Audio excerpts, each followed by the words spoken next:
So the craft for this week is we are going to make a paper laurel wreath. So if you're familiar with laurel wreaths, you probably know that they are a sign of victory and victors. A lot of Olympic champions are given laurel wreaths. You've probably seen pictures before. But a lot of people associate them with the Olympics as their origin, but that is just wrong. So the laurel wreath actually originates with the Pythian Games. Pythian Games? I think a lot of people haven't heard of the Pythian Games. Well, the Olympics were done as a tribute to the god Zeus. A lot of Greek competitions were done in a god or goddess's honor. So the Olympics is just one instance of a Pan-Hellenic game though. So Pan-Hellenic means that all different Greek, Hellas, aka Hellenic states, city-states would get together, send their champions, and they would have games together. So the Olympics was one Pan-Hellenic game in honor of Zeus, but then another was the Pythian Games in honor of Apollo and his slaying of a giant monstrous snake called the Python, where our modern day Python scene comes from. So it was supposedly impossible to kill, but Apollo shot it full of a whole quiver of arrows and slew the beast, saving people from future harm. And he was so proud, he wanted to commemorate it, and hence the Pythian Games. Well, Apollo is the god of music and all sorts of really happy, joyful sorts of things. So originally it was mostly a musical competition, but eventually they added in sports. You gotta give the people what they want. So people were given laurel wreaths originally as the sort of honorable victor crowning because Apollo was in love with a woman. You can read the story more on the papers that I gave you, that the instructions for this wreath, but basically he got tricked by the gods of love. He was shot with a golden arrow to fall in love with a woman who was shot with an iron arrow to make sure that she would never love him back.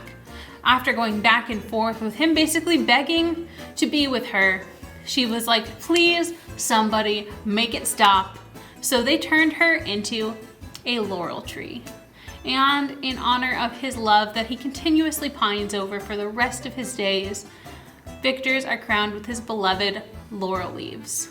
So let's make one. You'll be able to wear it on your head, but obviously they're not real laurel leaves. Instead, make sure you've grabbed your handful of history bag. It will have a paper plate, a piece of green paper, a leaf cutout that you will trace, and you will also need some sort of thing to trace it with. I'm using a Sharpie and a pair of scissors. If you don't have these, and also, you'll also need a glue stick. But if you don't have those three things, let us know and we can get them for you. So your first step is to trace out the leaves as many times as you can on the paper.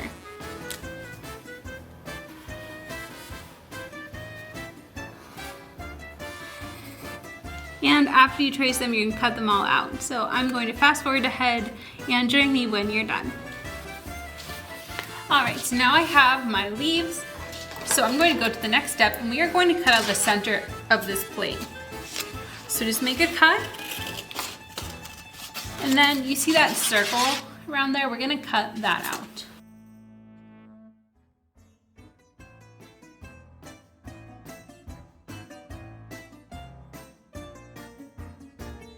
So set this aside, you won't need it.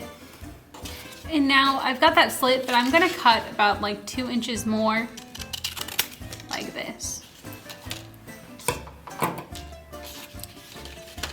So our last step is to take all these leaves and glue them onto this. So it doesn't really matter what side you pick, but I wanna be able to put this on my head. So I'm going to make the part where it sort of juts outward, or is more 3D, so it's facing up. And then I'm going to glue these on. So what you want to do is sort of have them in a pattern where you have sort of 2 at a time. It'll look almost like a braid. So you can even put them in clumps of 2 And you want to lay them like that. So I'm going to glue them down.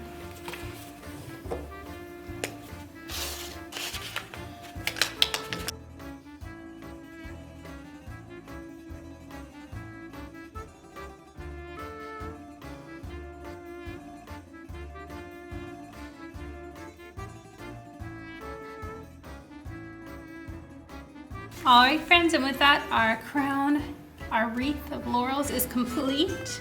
Here's what it looks like from the back. It looks a little strange with my bun, but basically, if you've reached this far in the video, you too are a victor. Make sure that you fill out the word search in your Handful of History bag, and then come into the library with your finished word search, and I will give you a stamp for this month, and perhaps by the end of the month, you will win a prize. So don't forget, not next Thursday, but the Thursday after that, we will have our second part in the series about ancient Athens and classical antiquity, and we are going to talk about women. We're going to talk fashion and beauty ideals. We are going to talk about what it was like for different classes of people, including male citizens, male workers, slaves, and women. So get ready for that next week. We're going to do even more activities than this week, including some art and some cooking. So I hope you'll join me, and thank you, friends, for traveling with me this week to classical antiquity.